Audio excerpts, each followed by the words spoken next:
chers distingués invités, chers compatriotes, chers amis, anciens et nouveaux, mesdames et messieurs, je suis heureux d'accueillir chacune et chacun d'entre vous ici cet après-midi à l'occasion du 10e anniversaire de la Paris-Co. C'est vraiment un honneur de vous rencontrer, surtout en ce moment d'anxiété et de doute sur la situation de la République démocratique du Congo. C'est pour moi donc un grand plaisir que de vous souhaiter la bienvenue. Permettez-moi donc d'exprimer mes remerciements particuliers et ma profonde gratitude aux nouveaux amis qui viennent de rejoindre notre grande famille Paris-Co et qui sont venus nombreux ici. Chers amis, je vous salue chaleureusement. Votre présence ici témoigne l'intérêt que vous portez à la cause du Congo et au combat mené par notre organisation. Sentez-vous donc ici en famille. En fait, ce qui nous réunit en ces lieux, c'est l'amour du Congo, pas autre chose. C'est cet amour pour le Congo qui a justifié la création de la Paris-Co. Chers amis, à l'aube de la célébration de l'indépendance du Congo, je saisis cette occasion pour rendre un vibrant hommage à nos martyrs et héros, le père de l'indépendance qui s'était battu contre l'oppression et la colonisation pour notre liberté et pour notre dignité, et aussi à tous ceux qui ont versé leur sang, sacrifié leur vie pour défendre la patrie contre toute forme de domination. En leur rendant hommage, nous ne faisons pas une formule de style, mais par ces gestes, nous voulons rappeler une règle universelle. Chaque génération a ses devoirs et ses responsabilités. Chers amis, le mot est lâché. Chaque génération a ses devoirs et ses responsabilités. 10 ans se sont écoulés depuis la création de la Paris-Co. Au cours de cette longue marche, nous avons malheureusement constaté que, c'est un euphémisme de le dire, le plus grand ennemi du Congo, c'est d'abord les Congolais lui-même. Ce constat doit interpeller notre conscience. C'est pourquoi je souhaitais partager avec vous quelques réflexions sur un sujet important, à savoir notre responsabilité à du Congo. C'est une question importante car nous ne mesurons pas assez les conséquences négatives de nos comportements sur le devenir de notre pays et sur la vie de nos compatriotes. Mais avant d'aborder ces sujets, je voudrais d'emblée préciser que je ne ferai pas un exposé sur l'histoire politique de la République démocratique du Congo. Je laisse cette tâche aux historiens.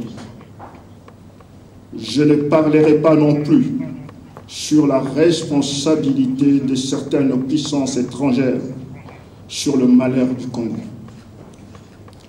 Je ne vais pas non plus épiloguer sur le fait historique ou non, expliquant les causes réelles ou supposées de l'échec du Congo. Chacun de nous a son opinion.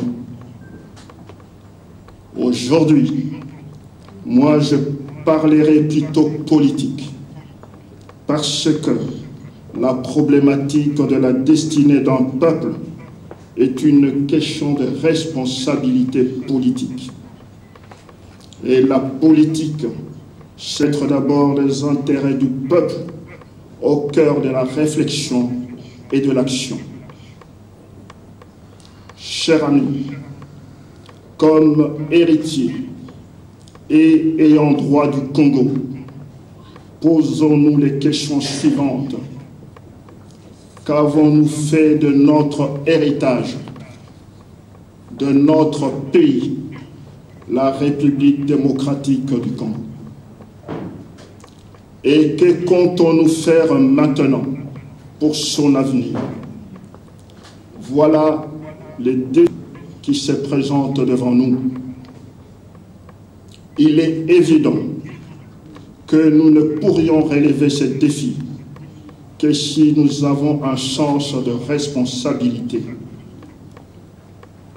Je reconnais que certes les choses ne sont pas faciles en politique, car les réalités du monde sont souvent bien plus complexes.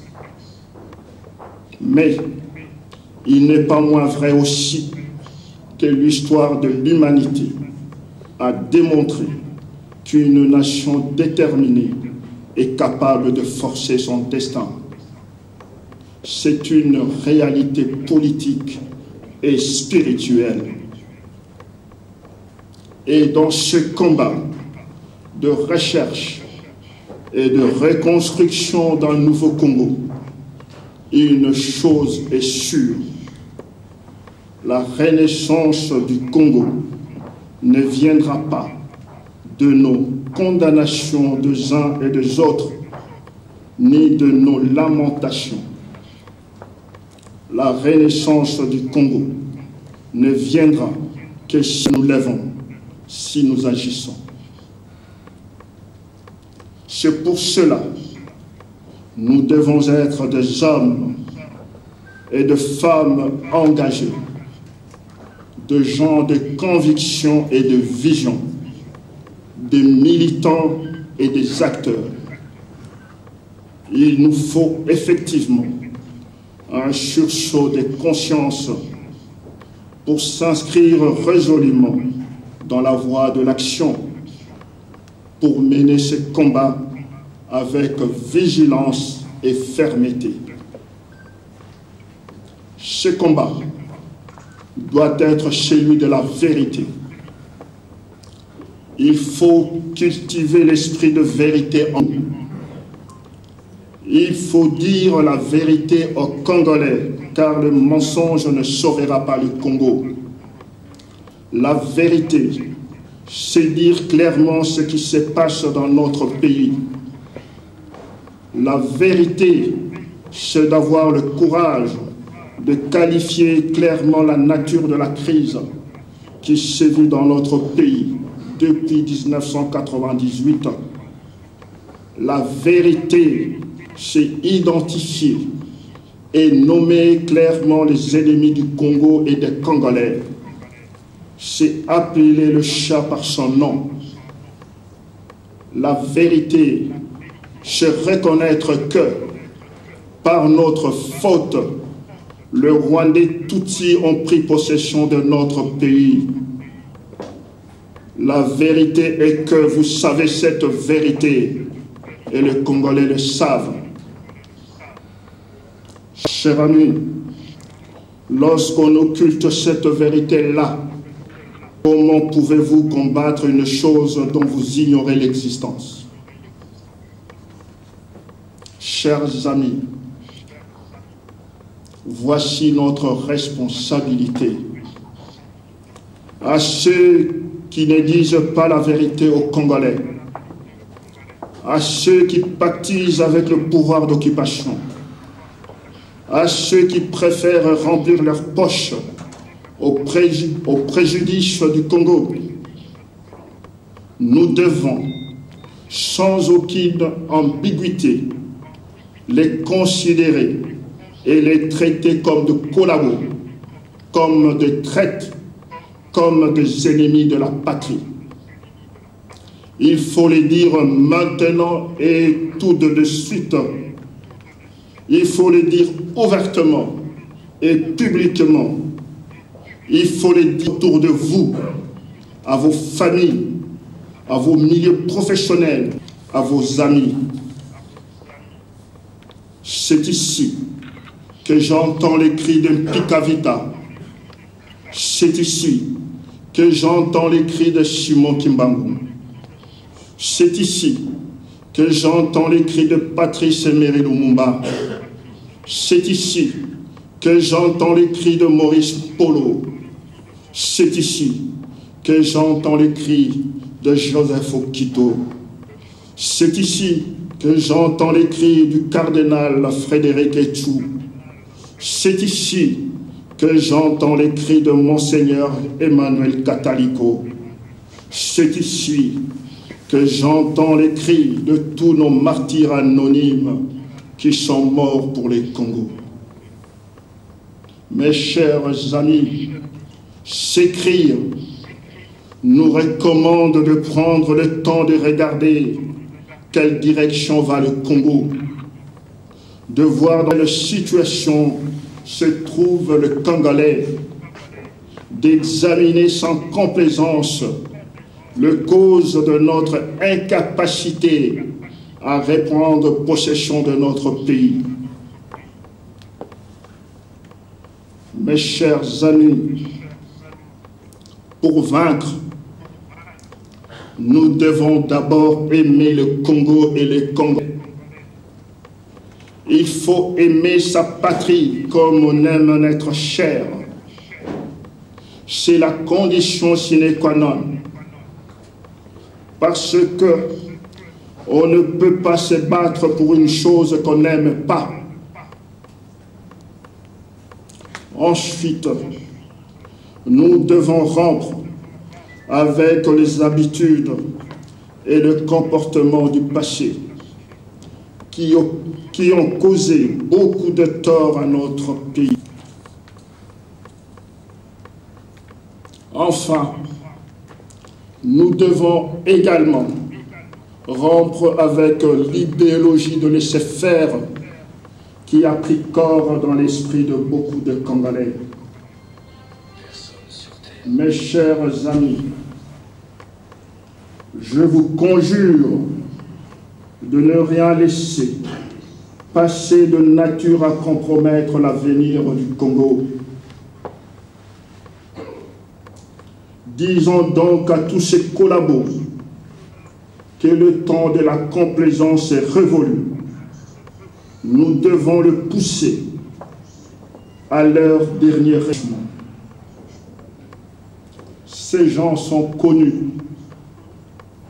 Ils sont partout, au Congo et au sein de la diaspora. Dernièrement, certains d'entre eux sont dévoilés à l'occasion du débat sur les dialogues, défendant sa tenue avec des arguments ridicules. Écoutez, lorsqu'on entend ces irresponsables dire que la politique est un dialogue permanent, les dire en quoi c'est savant, mais ils oublient que le résultat de toute négociation politique dépend toujours de rapports de force. Lorsqu'ils disent que le dialogue permettra d'épargner au peuple la misère et les chaos et assurera la bonne marche du Congo, de qui se moque-t-il? Ça fait bien 18 ans que le Congo est dans un chaos total et que les Congolais vivent dans la terreur, dans l'insécurité. Lorsqu'ils disent que le dialogue permettra l'organisation des élections apaisées, consensuelles et transparentes, ils savent que c'est de la foutaise. Lorsqu'ils disent que tous les sujets seront traités au dialogue sans tabou, mais ils oublient de nous dire quels sont ces sujets qui feront le bonheur du Congo et des Congolais. Lorsqu'ils disent que le dialogue est nécessaire, même avec son ennemi, et même en période de guerre. Mais ces gens-là oublient de dire qu'en période de guerre, c'est le vainqueur qui impose sa loi. Peuvent-ils nous dire qui réellement dirige le Congo?